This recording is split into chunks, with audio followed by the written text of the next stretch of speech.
to invite Radu Tutuian, my friend and colleague.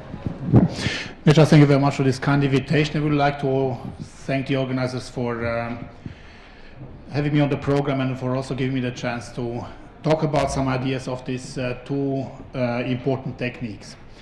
It's nice to have this discussion because you saw the live presentation before and you saw how important it is sort of to do a colonoscopy, and what we know is actually that we save lives with colonoscopy. So there are very well and very properly documented studies showing that it's actually one of the best methods to detect colon cancer. And what you see from this New England paper actually, with removing the polyps, we actually influence survival and disease-free with this for the patients with colon cancer. This is sort of a curve of expected deaths, and sort of you see sort of that expected death sort of with the patients who underwent colonoscopies and sort of patients who do not have any colon polyps at the screening method. So the screening and removal of polyps is really one of the major things.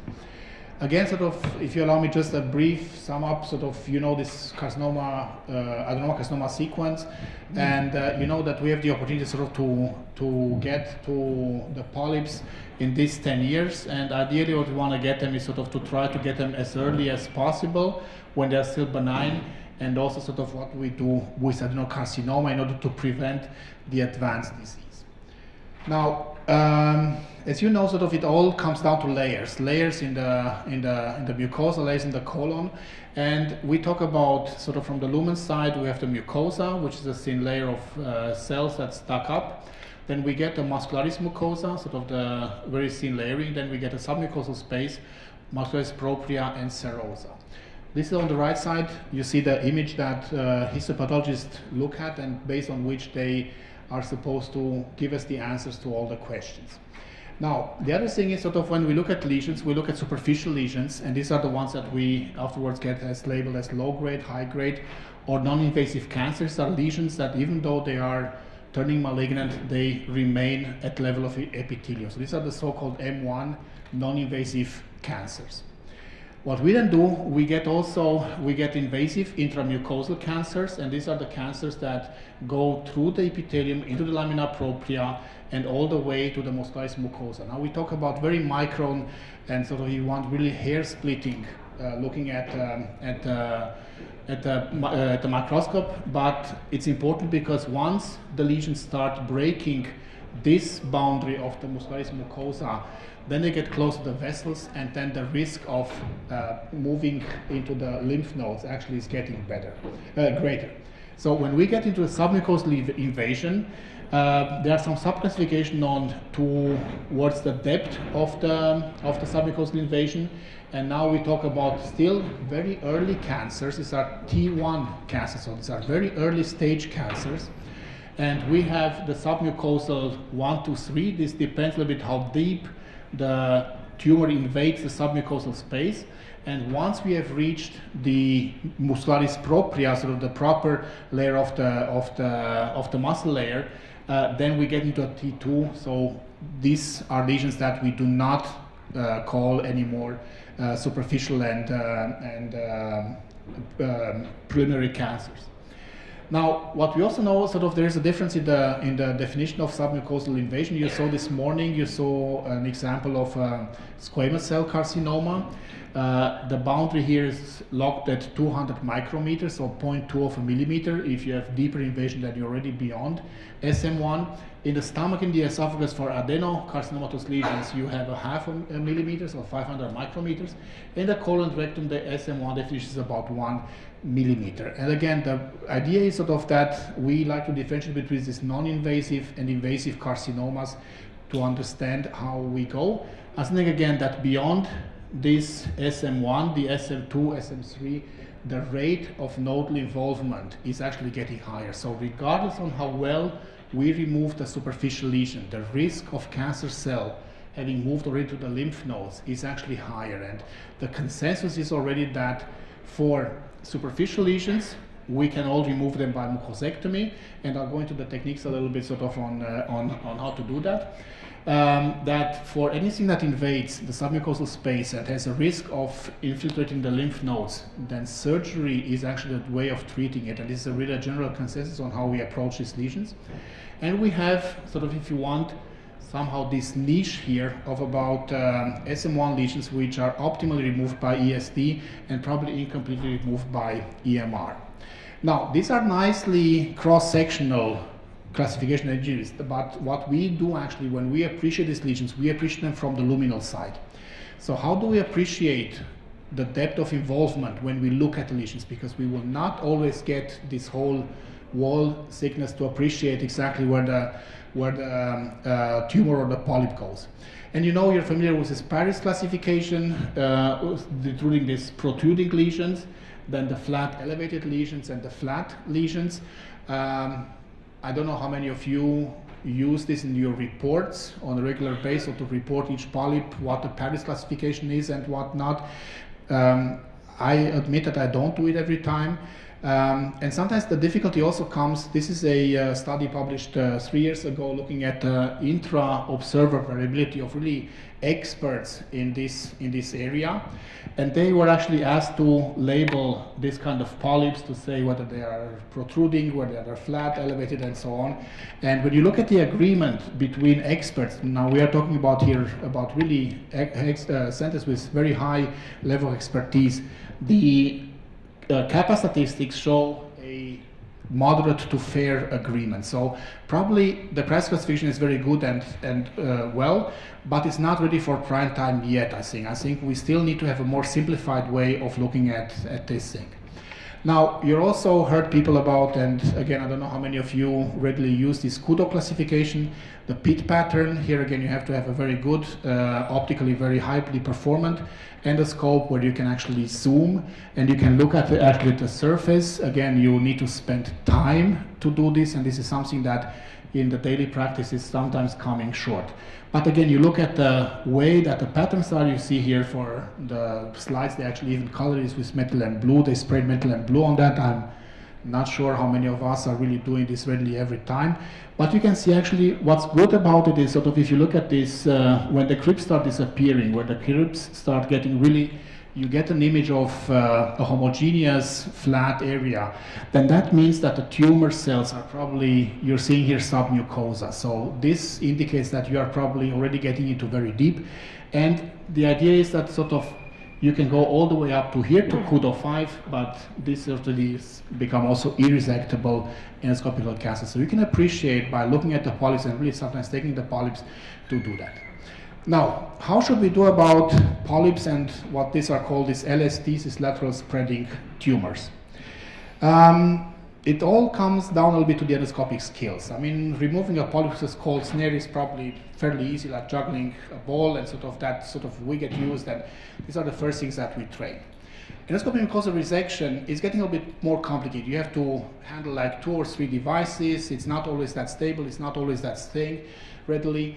And you saw also this morning ESD, but that really takes a lot of skills. I mean, the things are moving, you lose orientation. So this is really, the more you get to these more complex techniques, the more training and more time you need to spend to become proficient in really being able to remove this polyp. So this is a bit of word of caution. I think it's very good, and I think it's very good to be able to do ESDs, but it's probably not everyone is able to walk on their hands. Somehow we also have to admit that sometimes not all of us will be able to do ESDs. Now, the question now comes, what's the efficiency if we cannot do ESDs? What can we do about resecting large polyps? And if you look at the literature, there are now fairly good meta-analyses on fairly large trials. Hassan and colleagues really looked at the meta-analysis of about 50 studies, including more than 6,000 patients, and they looked on how does the performance of removing these polyps more than 2 centimeters are coming along. You see here, it's not for you to see each one of them, I just put them so you see the forest plots on the meta-analysis. And what they saw was that sort of that whenever you were getting incomplete or needed to have additional surgery, that happened in about 8% of the patients. That perforation rates that you need to send your patient for surgery because something went wrong during your EMR was only 1%, so EMR is a fairly safe technique to do. And the post-endoscopic resection surgery for non-curative resection, that meaning that the polyp already invaded too deep into the tissue that you were concerned about lymph node involvements, was at about 7%. If you turn the perspective around, that means that 92% of polyps were successfully treated with EMR. So our success rate is really very, very high in removing these polyps with mucosal resection techniques. But there is a thing to that, and that is that the recurrence rate. Now the recurrence is occurring almost 14%, so 1 in 7 patients that you will resect will have a recurrence of these polyps. And either being that you do not resect everything correctly, or sort of it was somewhere left some enormous tissue, that can actually happen. Now, the good news is that even though there is recurrence, this is only a mild form. These are small lesions, which can then on the second session be removed again. So this is always a number that gets really very highly propagated, saying that EMR gives this large number of recurrence of polyps. But again, the good news is that most of these polyps are manageable endoscopically with the same technique. Now let's take a look at the submucosal dissection, and here these are really a lot of people got enthusiastic and got involved in this, and they, to be commended, really published their data. At the time now, 2 years ago, there were 97 studies, including over 17,000 patients, where these were reported on the results. And what needs to be said is that there is a difference between Asian and non-Asian countries. This is really the systematic review nicely shows this, that sort of overall you get a block resection, that means one piece in 91%. We outside Asia will not reach that number compared to our colleagues from Asia. That the same thing, sort of the kind of delayed bleeding overall is 4.2%. The rate of complication is much higher in the non-Asian countries. And probably the most important one is perforation rates. So the perforation rates outside Asia are almost double as you see in Asia. So it's a little bit sort of, we have to be careful when we look at these techniques outside the countries that were developed and where people actually can get their techniques, because the results are good, but they also can have some problems. Now, there was another high-quality systematic review on really comparing the two methods. So comparing mucosal resection, resection with endoscopic submucosal dissection, so ESD versus EMR. And these are 11 studies, including almost 5,000 patients, where this, now understand, these were not randomized control studies. So there were not patients who were randomized to either get ESD or EMR. Most of the studies actually have series where the study centers included either patients who series where they got EMR and ESD. Nevertheless, what they found was that, again, ESD is way superior, like almost 90%, compared to 34% of getting out a lesion in one piece. And the reason to get it in one piece is because it helps the pathologist to really to identify all the structures and all the areas around. So he doesn't have to put together the data from your piecemeals, but gets one large lesion that he can actually look at. R0 resection, meaning there is no tumor infiltration at the lateral or deep margins, were achieved in much higher percentage, 79% with ESD compared to 36% with EMRs. And probably the most impressive results were the recurrence rates. So ESD's recurrence after ESD was in less than 1% compared to EMR, in which this meta-analysis found it to be about 13%. But again, it comes at some costs. Perforation rates, again, ESDs, even in Asian countries, were still at 5% compared to less than 1% with EMRs. And the other thing was overall surgery, meaning that either you got complications in order to have surgery, or you got the submucosal S2, S3 invasion. You were actually getting more patients referred for surgery after an ESD compared to EMR. So these are things to be kept in mind. Now, if you want an algorithm on how to manage these lateral spreading tumors, the consensus is that if you try to get them blocked, then you should actually go for that. So if their lesions are amenable to really resected with one large snare, or if you're competent in doing ESD, then go for it. Benign lesions, you can consider them to be cured. If you have superficial mucosal lesion and you can appreciate that lesion is an R0 but very low SM1, then that's also called cured. So you can actually send this patient saying, well, we got the cancer out and it's not a problem. But the moment that you have deep submucosal invasion, then you get to surgery. If you cannot get in one piece, I think it's okay to piecemeal this lesion. And the main difference is actually only in these SM1 lesions, where with piecemeal mucosal resection, you would need to send these patients to surgery because you did not get all the lining down and you're not sure whether the pieces really are up or not, and to go for surgery. In summary, sort of these are the summaries of ESD is really better. Unblocked resection, R0 resection, they take much longer. They can take up to 2 hours in really also Asian countries compared to a 20-30 minute procedure time for the EMR. Perforation rates are higher with ESD, and overall indication for surgery is higher with ESD. Now the question comes a little bit sort of when we have this this algorithm, sort of why not do sort of ESD in everyone. There was a discussion sort of in the publication from European multi, sort of they reviewed this data, and they actually looked through all the results that were published. These were about 11,000 lesions that were looked at, and what you can see here is that the histological result in most of these lesions, in more than 82% of these lesions, were actually benign lesions. So these lesions were amenable to mucosal resection alone. So the level of SM1 level, these would be the ones that you would actually cure with ESD, was only about 8%, meaning that if you would now do an ESD for everyone where you see a lesion, the number you need to treat is about 12. That means that if you have 12 patients that you would ESD, you would have 9 patients which you would have gotten out by just doing the EMR. You would have gotten 1 patient where you have avoided surgery. In one patient you would have referred for surgery, and if you want half a patient, so 1 patient in 20, you would have run the risk of perforating and needing to refer this patient for surgery.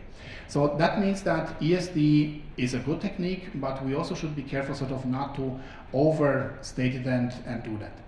Now, at the end, sort of, I want to finish with this. How can you improve if you decide I want to do EMR? How can I get better results with EMRs? This was one way to look at it, and sort of they tried with this large lesion to say, well, let's try to do extended margins. So we will elevate this and we will make sure that we put a snare so we always get healthy tissue around. This is what's called the extended EMR. And this Australian group published a couple of years ago the results showing that standard EMR and extended EMR, the recurrence rates were pretty much the same. So 11 versus 10%. So there's not much that apparently can be achieved by really taking a lot of healthy tissue around that. The same group actually looked at there was a Japanese group that looked at sort of incising in the beginning sort of the lesion. So in this way, you make sure that you have incised this all the way around in the healthy tissue, and then kind of remove this remnant adenomatous tissue with a standard EMR technique. And they were actually able to get almost very nice, almost 94% complete unblocked resections compared to ESDs. And what was also interesting to see was that the recurrence rate was actually much lower in this circumferential incision compared to the previous techniques. Last but not least, again, a recently published study in gastroenterology this February showed that if you have a large spreading tumor, you resect, and afterwards, after you finish the resection, you actually go around and cauterize your margins with an agoplasma coagulator. And they showed that in endoscopic resection, they were able to reduce them from 20% all the way to 5%, and also the histological recurrence was also significantly reduced. So my take-home messages would be, what's important is really to remove polyps before they develop to colon cancer. And what's also most important is your first resection is probably the most beneficial one. So with this one, if you get a proper, good, clean cut, that's what you actually want. EMR, sort of removing larger mucosal tissues, is technically easier and has less procedural complications compared to ESD, but provides less en-bloc resection. And ESD should be actually employed only in selected cases and also by experienced endoscopy. So the vast majority of lesions can be removed by mucosectomy alone, and deep mucosal invasion will not prevent you. Even if you do the ESD, you will not be able to avoid surgery in this patient. Maybe 1 in 12 or 1 in 16 patients will be able to get away with the ESD at the rate of higher perforation risks and technically challenging procedure. The way to improve your EMR is really ablate the margins. That's probably the most efficient way. Pre-incise your lesion if you have an ESD knife, and the last, probably least efficient, is really to extend the margins of your resection. Thank you very much.